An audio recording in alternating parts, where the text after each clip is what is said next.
Shrimad Bhagavad Gita chapter 9 shloka 17। तो यहाँ पे हमें कृष्ण भगवान जी बता रहे हैं कि हम उन्हें कहाँ कहाँ महसूस कर सकते हैं, है ना। जैसे कृष्ण भगवान जी बोलते हैं मैं सब में हूँ, हर जीव में हूँ। पर वो अर्जुन के हाव भाव देख रहे हैं, समझ रहे हैं कि अर्जुन फिर भी नहीं समझ पा रहा है कि कैसे कृष्ण भगवान सब जगह है। क्या हम ऐसा बोल सकते हैं कि मैं सब जगह हूँ? मैं ऐसा नहीं बोल सकती, कोई भी मनुष्य ऐसा नहीं बोल सकता कि मैं सब जगह हूँ। हमारा शरीर जहाँ है हम वहां हैं, है ना। हम तो हर जगह नहीं हो सकते क्योंकि हम मनुष्य हैं। तो अर्जुन की स्थिति बहुत ही एक आम मनुष्य के जैसे है, जहाँ पे वो ये चीज को नहीं समझ पा रहा है कि कैसे कृष्ण, उसके लिए तो कृष्ण उनका सखा है, उनका मित्र है ना। तो बोल रहे कैसे, मैं अर्जुन सोच रहा होगा मैं तो हर जगह नहीं हो सकता, तो कृष्ण कैसे सब जगह हो सकते हैं। तो अर्जुन बड़ा ज्ञानी था, है ना। अर्जुन आम इंसान नहीं था, ज्ञानी था। पर अभी वो एकदम, है ना, अज्ञान के जैसे बर्ताव कर रहा है कि समझ ही नहीं पा रहा। तो उस पे कृष्ण भगवान जी बड़े विस्तार से समझा रहे। जैसे अभी हमारा उदाहरण ले लीजिए, हम जब अपने बच्चों को कुछ समझाने की कोशिश करते हैं तो हमको उनके आव भाव, चेहरे से, है ना, बॉडी लैंग्वेज से समझ में आता है वो हमको समझ रहे हैं कि नहीं समझ रहे हैं। उस हिसाब से हम उनको और अलग तरीके से समझाने की कोशिश करते हैं। बस वैसे ही कृष्ण भगवान अर्जुन के आव भाव, बॉडी लैंग्वेज से ये समझ पा रहे कि अर्जुन नहीं समझ पाया इस पॉइंट को कि कृष्ण भगवान हर जगह है।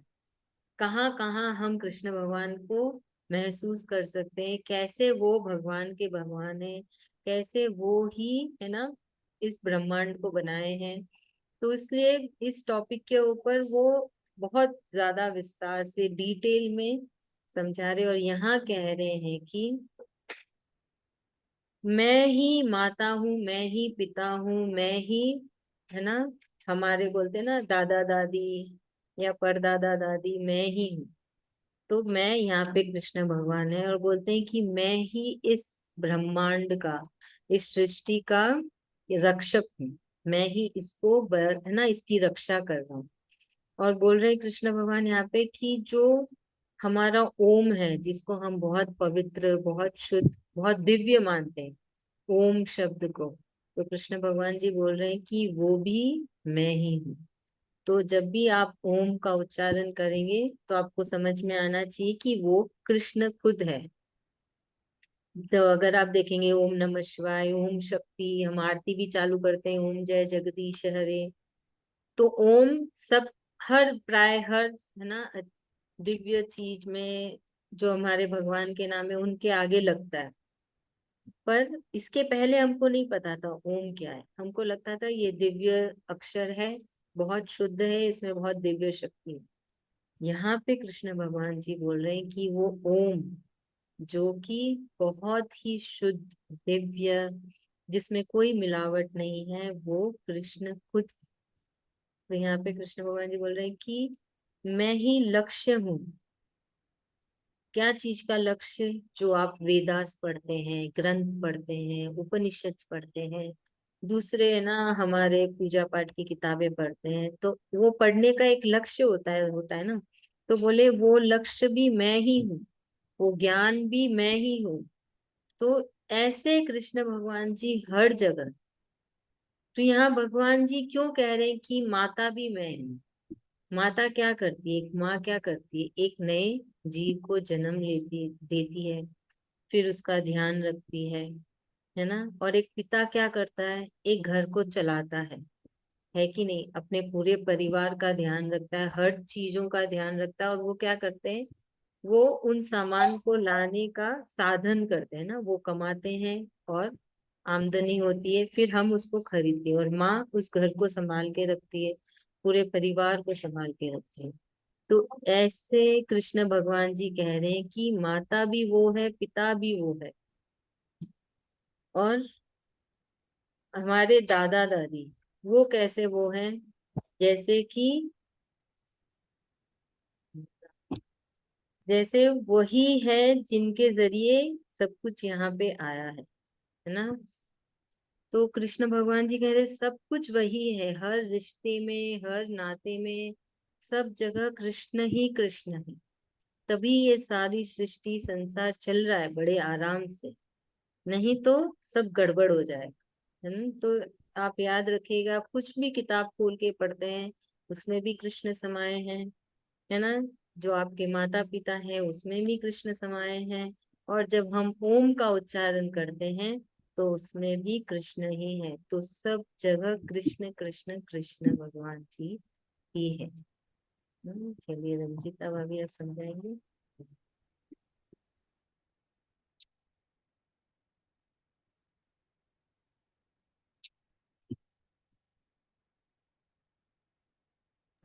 भाभी आप बोलिए, आप समझाइए रंजिता भाभी।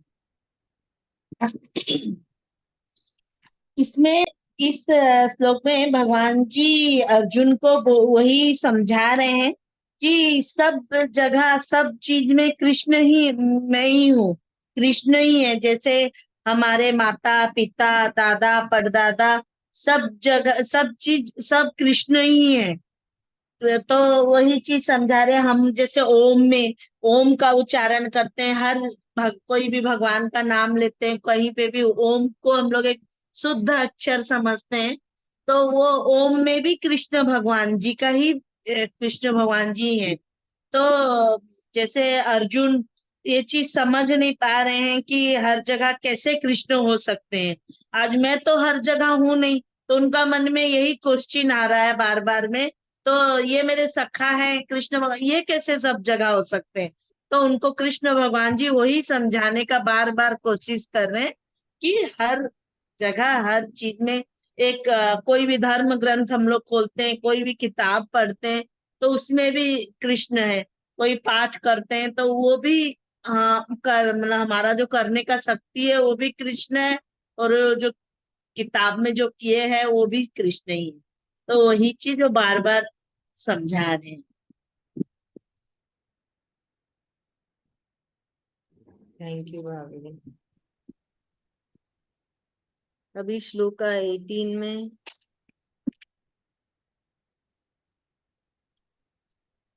कृष्ण भगवान जी बोल रहे हैं कि लक्ष्य के बारे में बता रहे हैं।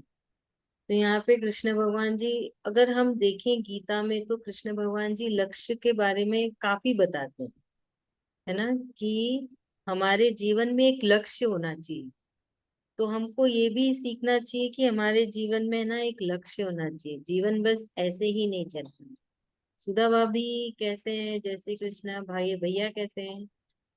हाँ दीदी, बहुत अच्छे हैं, एकदम बहुत बढ़िया एकदम। अरे बैठ के बात कर रहे हैं, सबसे बात कर रहे हैं, बोल रहे हैं, कर रहे हैं। अच्छा। बहुत आप लोग का सबका दुआ काम आया है दीदी।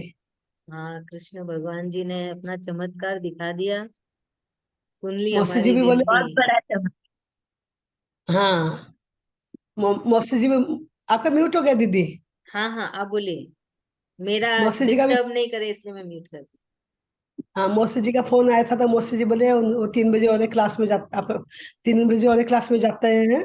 तो उस ग्रुप में भी वो बोले थे कि सामूहिक प्रार्थना करने के लिए। बोले मेरा भांजा का तबीयत ठीक नहीं, तो प्रार्थना करो सब कोई। और वो कुछ जाप करें, क्या जाप करें, मैं भूल गई, याद नहीं मेरे को। तो बोले मेरी सब तरफ से सबको जो प्रार्थना करे ना, प्रार्थना सबका लगा है दीदी, सबका विश लगा है। भाभी तो कर बहुत देखा, अच्छा। रंजिता भाभी ये कैसे पोजीशन था। बताई थी भाभी। चलिए ठीक है, बढ़िया है। बहुत अच्छा। चलो अच्छा है, कृष्ण भगवान जी ने सुन ली विनती बस। प्रार्थना सुन ली, हाँ, यही चाहिए। वही ठीक, आप जो बोले ना चमत्कार कर दिए कृष्ण मोहन जी, वही हुआ है, चमत्कार ही हुआ है। सही में। आप जब फोन आया तब तो बहुत टेंशन हो गया, मैं बोली कृष्ण भगवान ये क्या कर रहे हो, अपने भक्तों का ध्यान रखिए। नहीं, आप इतने बड़े भक्त हो। कुछ नहीं है, वक्त वक्त नहीं है ना, कैसे नहीं। ऐसा कुछ नहीं चलिए है। अच्छा है कृष्ण भगवान जी, थैंक यू सो मच, आपने थैंक यू सुन कृष्ण लिया। भगवान को। बहुत मैं बहुत धन्यवाद भगवान की, हाँ, तो जो कि म्यूट हो गया चैनल दीदी, मिली। दीदी का म्यूट हो गया। हाँ, चलिए ठीक है, और अच्छा है, आप ध्यान रखना। वंदना अच्छा तो भाभी, इसमें ये है ना लेसन कि ये परीक्षा की घड़ी थी, क्योंकि सुधा भाभी गीता मार्ग में आगे आई है ना श्री कृष्ण की भक्ति में। तो ये उनका एग्जाम था कि उनको कितना विश्वास है। भगवान टेस्ट लेते हैं जब हम लोग कुछ अच्छा काम के लिए आते हैं ना, तो वो हमारा एग्जाम लेते हैं बीच बीच में कि हम किसी परिस्थिति से घबराते हैं या उसके ऊपर ब्लेम गेम खेलते हैं कि तुमने ऐसा क्यों किया, मैं तुमको नहीं पूजूंगी, तुमको इतना किया मैंने, तुमने मेरे साथ ये क्या किया। नहीं तो हम वही उन्होंने धैर्य रखा और कृष्ण भगवान की भक्ति जो रखी ना, वो एग्जाम में पास हुए। हाँ नहीं, अभी तो अपन उस लेवल से ऊपर उठ चुके हैं कि जिंदगी में कुछ हो रहा है मतलब हमने ही कुछ गलती की थी, हमें तो बस माफी मांगना है और उनसे प्रार्थना करना है कि अब सब ठीक कर दे, है ना। क्षमा हाँ जी कर हाँ अभी जी। दीजिए। जब जब जब विपत्ति आती है ना, तो एक बार हम लोग विचलित हो जाते हैं। तो वही भगवान जी टेस्ट लेते हैं कि हम कितना विचलित होते हैं और कितने धैर्यवान बनते हैं। कल जब आईसीयू में लेके गए ना, तभी मैं ऐसे तो मन विचलित था, मन तो थोड़ा दुख हो रहा था, लेकिन मन में स्ट्रांगनेस ना था, एक ठो अंदर से आ रहा था कि जा रहे हैं हॉस्पिटल, जा रहे हैं आईसीयू में, जा रहे हैं, लेकिन इलाज सही बैठेगा और 2-3 दिन में वापस आ जाएंगे। वैसे मन में अंदर से आ रहा था, आत्मा का प्यार आ रहा था मेरा। हाँ हाँ, तो यही तो आपने धैर्य नहीं छोड़ा ना, इसलिए भगवान जी को वापस आना पड़ा ना करने के लिए। यही होता है परीक्षा की, हम लोग कितना धैर्य छोड़ते हैं कि पकड़ के रखते हैं। सही बात है। बहुत बहुत अच्छा हुआ, कल ठीक हो गया सब, बहुत अच्छा से सब। भगवान के जैसे वो भगवान आके डॉक्टर के शरीर में बैठ के नारायण रूप में आके इलाज कर रहे हैं कल। सही बात है, कृष्ण भगवान खुद इलाज किए हैं। हाँ, खुद इलाज कर रहे हैं कल तो। एकदम, मैं मैं तो तो खुद देख के आई हूँ अपना एकदम सही बात है। चलिए, बहुत बहुत ठीक है, एकदम धन्यवाद भगवान। कृष्ण भगवान का। अभी अभी आप जो बता रहे थे वो बता दीजिए। हाँ, अभी हम हाँ श्लोका 18 कर रहे हैं, चैप्टर 9 का। तो यहाँ पे कृष्ण भगवान जी लक्ष्य के बारे में बता रहे हैं, है ना। तो अगर हम देखें, कृष्ण भगवान पूरी गीता में बार बार, है ना, बोलते हैं अपने जीवन का लक्ष्य कृष्ण रखो, अपने जीवन का लक्ष्य मोक्ष रखो, अपने जीवन का लक्ष्य मुक्ति रखो। तो हम ये क्या सीखते हैं, सिर्फ वो नहीं, जीवन में एक लक्ष्य होना चाहिए और उसके ऊपर काम करना चाहिए। बस ऐसे ही नहीं जीते हैं जीवन, है ना, कि कोई लक्ष्य नहीं है, बस उठा काम किया, मतलब वैसा नहीं होना चाहिए जीवन, है ना। तो यहाँ पे ये भी समझ में हमको समझना चाहिए कि ये कृष्ण तो है ही, वो तो सबसे बड़ा लक्ष्य है। और भी वो जब वो दिन की शुरुआत होती है कि आज हम ऐसे ऐसे करेंगे, उसके ऊपर हमको काम करना है ना। ऐसे नहीं कि वो ना हो तो निराश हो जाए, निराश नहीं होना है, कर्म करते रहे। वो ये एक लक्ष्य होना चाहिए और उसके ऊपर चलना चाहिए। और एक ही लक्ष्य, ऐसे नहीं बहुत सारे कर लो और कहीं भी ना पहुंचो, है ना। तो एक लक्ष्य, तो यहाँ पे कृष्ण भगवान जी बोल रहे हैं कि वो लक्ष्य भी कृष्ण भगवान ही है। उस लक्ष्य पे जो जी मनुष्य चलता है, वो राह भी कृष्ण भगवान है। और कृष्ण भगवान जी बोल रहे हैं कि मैं वहां पे मौजूद भी हूँ, ये देखने के लिए कि वो मनुष्य कितना उसका, है ना, उसने कितना अपना एफर्ट डाला है उस लक्ष्य में चलने का, कितना उसने कोशिश की है, कितनी उसने ना दृढ़ता है, कितना उसमें संयम है। क्योंकि एक लक्ष्य को पाना आसान नहीं होता है ना। काफी मुश्किलें होती है, काफी परेशानियां होती है, काफी कठिनाइयां होती है, परिश्रम बहुत होता है, त्याग बहुत होता है उसमें। तो वही कृष्ण भगवान जी बोल रहे हैं कि ये सब कृष्ण भगवान है, लक्ष्य खुद, वो राह भी, और वहां पे जो जितना उसमें परिश्रम डाला वो भी, सब कुछ। तो कृष्ण भगवान बोल रहे हैं कि वो, तो वो लक्ष्य जो होता है ना, जो लक्ष्य में जहाँ पहुंच जाते हैं, और जो वो जगह है, बोलते हैं वहां पे भी मैं ही हूँ। तो इसको हम और एक चीज से समझ सकते हैं, समुद्र का उदाहरण लेके। समुद्र में बहुत सारी लहरें चलती है ना, आजू बाजू, कोई छोटी कोई बड़ी कोई तेज। तो क्या होता है, क्या वो लहरें एक दूसरे से जुड़ी होती है? नहीं, वो लहरें आगे जाती है जिसको जहां दूर तक जाना होता है। कोई लहर बहुत दूर जाती है, कोई लहर बहुत नजदीक से चली जाती है ना। अगर आप एक समुद्र के तट पे खड़े होके देखेंगे तो फिर क्या होती है, वहां तक पहुंच के फिर से समुद्र में समा जाती है। पर उसमें कोई भी एक दूसरे से कनेक्टेड नहीं होता है। वैसे ही यहाँ पे समुद्र कृष्ण भगवान है और हम सब लहरें हैं। तो यहाँ पे हम भी कैसे अपना जीवन जीते। एक शरीर अपना जीवन जीता है, कोई 80 साल, कोई 60 साल, कोई 70 साल, सबकी उम्र जितनी है। फिर क्या होता है, वो शरीर यहीं खत्म हो जाता है और आत्मा फिर से चली जाती है, कृष्ण में चली जाती है। तो वैसे ही कृष्ण भगवान जी बोल रहे हैं कि हमें इतना एक, है ना, एक दूसरे शरीर से नहीं जुड़ना चाहिए, इतना अटैचमेंट नहीं होना चाहिए, बल्कि जो जीवन मिला है, जो कर्म मिला है, उसको करें और वापस लौट जाएं।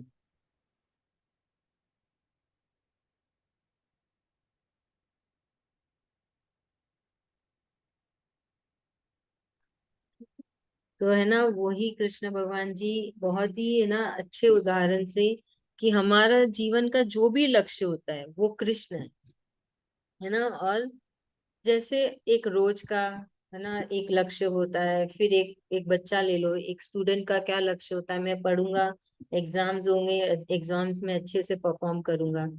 तो वो एग्जाम की पढ़ाई में, उसकी मेहनत में, और जो एग्जाम लिखने जाता है, जो रिजल्ट आता है, सब जगह कृष्ण ही है, कृष्ण ही समाये हुए हैं।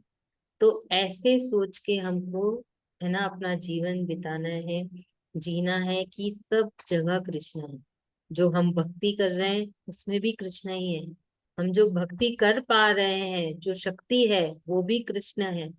और हमारी जो मेहनत है भक्ति करने में, चैंटिंग करने में, अभी चैंटिंग कर रहे हो तो आपने अपना मनोरंजन टीवी से निकाल के चैंटिंग में डाला, है ना, नेटफ्लिक्स से निकाल के चैंटिंग में डाला। नेटफ्लिक्स नहीं देख रहे हो, हॉटस्टार नहीं देख रहे हो और चैंटिंग कर रहे हो, गीता की किताब खोल के बैठे हो। तो वो जो आपका परिश्रम है, मेहनत है, उसमें भी कृष्ण ही है। तो सब जगह सिर्फ कृष्ण कृष्ण ही समाये हैं। तो यही कृष्ण भगवान जी बोल रहे हैं कि हर जगह, हर पल, हर एक कर्म में भी, हम जो भी कर्म करें, जैसे अभी हम जो बैठे हैं, हम कैसे बैठे हैं, कृष्ण भगवान जी की कृपा है। वो ही है जो मेरी वाणी में भी है, वो ही है आपके कानों में जो मुझे देख रहे हैं, आपके आंखों में जो मुझे देख रहे हैं, सुन रहे हैं, है ना। वो ही है जो हमें इतनी भक्ति डाले कि हम बैठते हैं और उनके बारे में ही चर्चा करते हैं। तो बस यही है कृष्ण भगवान जी। तो अपने जीवन में भी एक लक्ष्य बना के चलना। सबसे बड़ा लक्ष्य तो कृष्ण प्राप्ति है। फिर रोज के रोज रोज में जो हमारा होता है, एक लक्ष्य लेके, आज मैं ये करूंगी, आज इतना होगा, आज मैं इतनी चैंटिंग करूंगी, आज इतना घर का काम होगा, जो भी आपका जीवन है, तो वैसे लेके जीना चाहिए। यही कृष्ण भगवान जी हमको समझा रहे हैं इस श्लोका में। आभा भाभी, अच्छा, आप समझा पाएंगे, सुधा भाभी, आभा भाभी? मैं हाँ, अच्छा। इस श्लोक में भगवान, मतलब कृष्ण भगवान बोल रहे हैं, कृष्ण में तो सब है, सब जगह कृष्ण है, सब चीज में। पर हर इंसान का एक लक्ष्य भी होना चाहिए। जैसे कृष्ण प्राप्ति की तो लक्ष्य है ही है, वो तो है, पर उसके साथ में हर लक्ष्य, ये हर इंसान का एक एक लक्ष्य को लेके हम सुबह उठते हैं, तो हमारा मन में ये होना चाहिए, हमारा ये आज मैं ये करूंगी। तो वो उस चीज को कंप्लीट करके, मतलब उस पे लक्ष्य रख के उसको कंप्लीट करना, वही चीज इसमें, इस श्लोक में भगवान जी, जैसे एक समुद्र में के किनारे हम लोग खड़े रहते हैं, समुद्र की लहरें आती है, कोई लहर एक जगह से वापस चली जाती है, कोई थोड़ी आगे जाती है, कोई उससे भी आगे जाती है, तो फिर वो वापस जाके समुद्र में मिल जाती है। ऐसे ही हर मनुष्य का ये है कि अपना लक्ष्य, अपना जो अपना ये है वो करके उस सबको, मतलब यही अपना शरीर त्याग के और आत्मा फिर से वापस चली जाती है, वापस जाएगी। तो वही चीज इस श्लोक में भगवान समझा रहे हैं। थैंक यू भाभी, थैंक यू, बहुत अच्छे। अभी 19 श्लोका में कृष्ण भगवान जी बोल रहे हैं कि जो हमें सूरज की जो रोशनी मिलती है, तो वो जो, और जो गर्माहट मिलती है, उसमें कृष्ण भगवान जी है। जो हमें पानी मिलता है बारिश से, उसमें कृष्ण भगवान है। जो शक्ति, जो एनर्जी हम में होती है जिससे हम काम कर पाते हैं, वो एनर्जी कृष्ण भगवान जी है।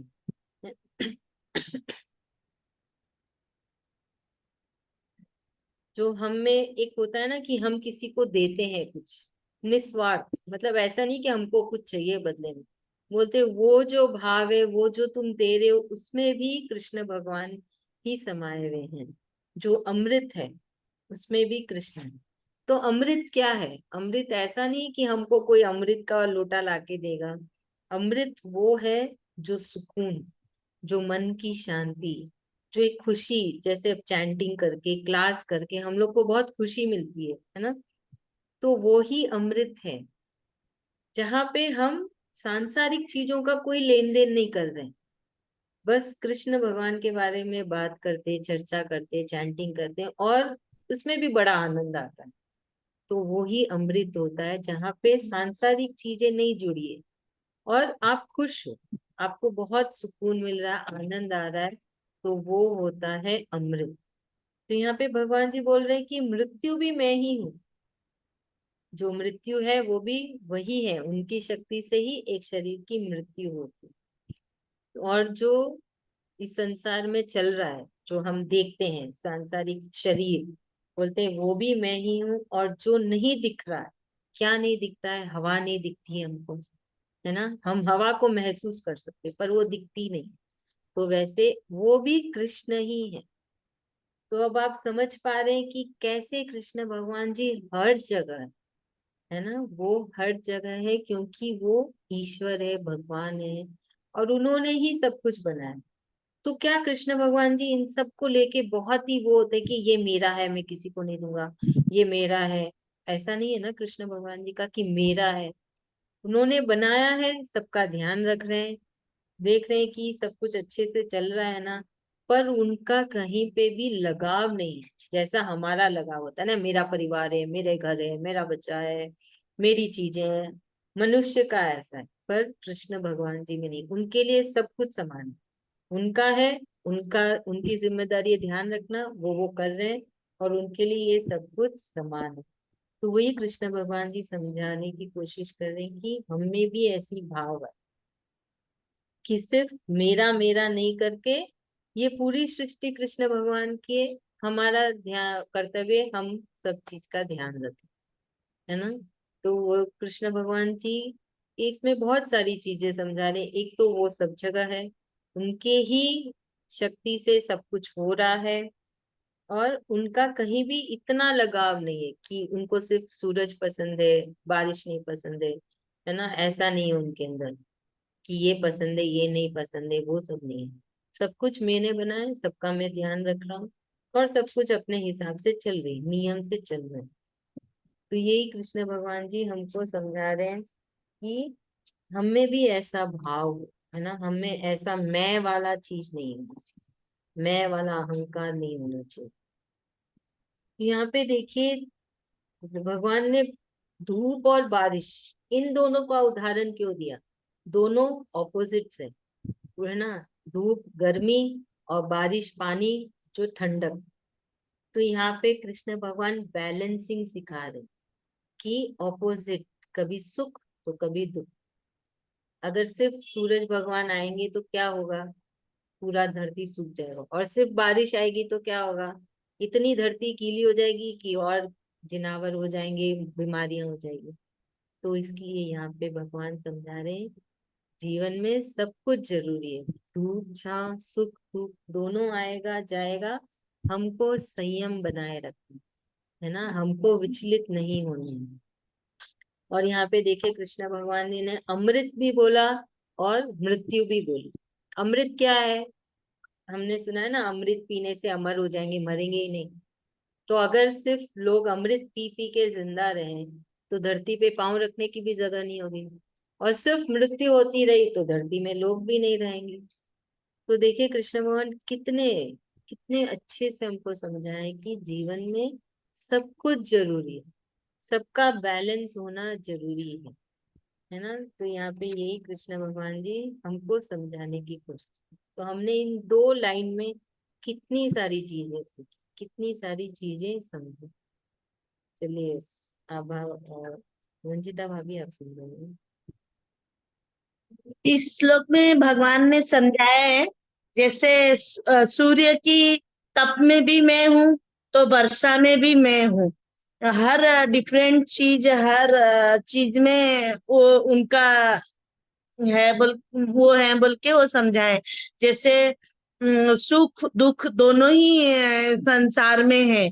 तो एक चीज जैसे खाली जन्म होगा और मृत्यु नहीं होगी, तो इतनी संख्या बढ़ जाएगी लोगों की धरती पे रह ही नहीं पाएंगे।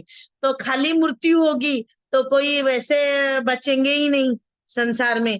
तो इसीलिए हर चीज का बैलेंसिंग करने का वो बोले। जो सुख भी आता है तो दुख भी आता है, सूर्य भी आती है, धूप भी आता है, तो वर्षा भी आती है। खाली वर्षा से नहीं हो सकता कि खाली धूप से नहीं हो सकता।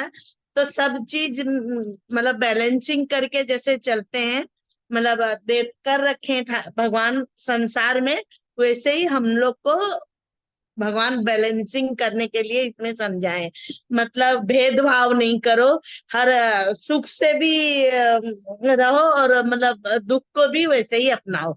दोनों चीज को बैलेंसिंग करके के बारे में ही समझाए।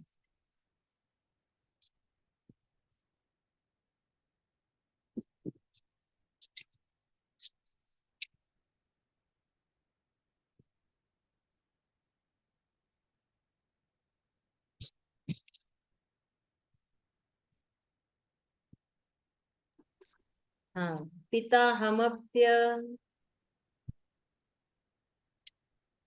दीदी आवाज नहीं आ, अब हाँ आया। हाँ, चैप्टर 9 श्लोका 17, पिता हमप्स्य पिता हमस्य जगतो जगतो माता धाता माता धाता पितामह पितामह वेद्यं पवित्र वेद्यं पवित्र मोमकार मोमकार ऋक्साम ऋक्साम यजुरेव च। यजुरेव च। श्लोका 18, गतिर्भर्ता गतिर्भर्ता प्रभु साक्षी प्रभु साक्षी निवासः निवासः शरणं सुहृत् शरणं सुहृत् प्रभव प्रभव प्रलय स्थानम प्रलय स्थानम निधानम निधानम बीजमव्ययम्। बीजमव्ययम्। श्लोका 19, तपाम्य तपाम्य हमहं वर्षम् हम हम वर्षम निगृहिण्यम् निगृह्णयम् युत्सृजामि च युत्सृजामि च अमृतम् अमृतम् चैव चैव मृत्युश्च मृत्युश्च सदसच्चा सदसच्च। हमर्जुन। हम अर्जुन। थैंक यू भाभी। तो हमको यही याद रखना है और कोशिश करनी है कि हम कृष्ण भगवान जी के बताए राह में चलें, जो उन्होंने कहा है कैसे वो हर जगह पे वो है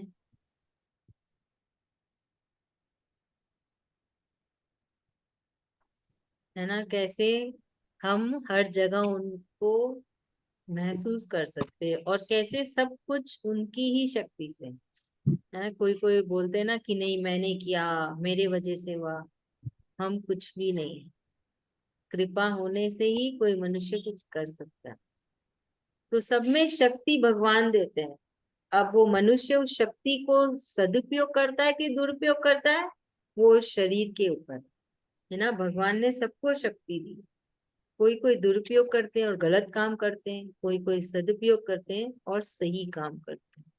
तो वही भगवान जी बोलते हैं कि गलत जो होता है वो ऐसा नहीं कि भगवान ने गलत करा है, भगवान ने शक्ति दी, अब वो मनुष्य ने गलत तरीके से उस शक्ति का उपयोग किया। तो हमको हमेशा कृष्ण भगवान जी को याद करते रहना है और बस एक लक्ष्य बना के चलना है कि कृष्ण मिल जाए हमें। दीदी तो उस दिन मैं पूछ रही थी ना गीता जी का कैसे करूं, कोई दिन 1 अध्याय कोई दिन 2 ऐसे।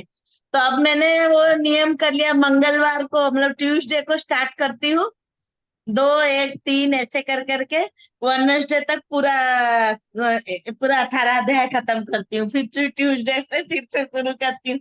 ये सिस्टम मेरा नियम बढ़िया चल रहा है एकदम। जैसे कल टाइम नहीं हुआ तो 1 अध्याय कर लिए, आज हो गया तो आज 3 कर ली।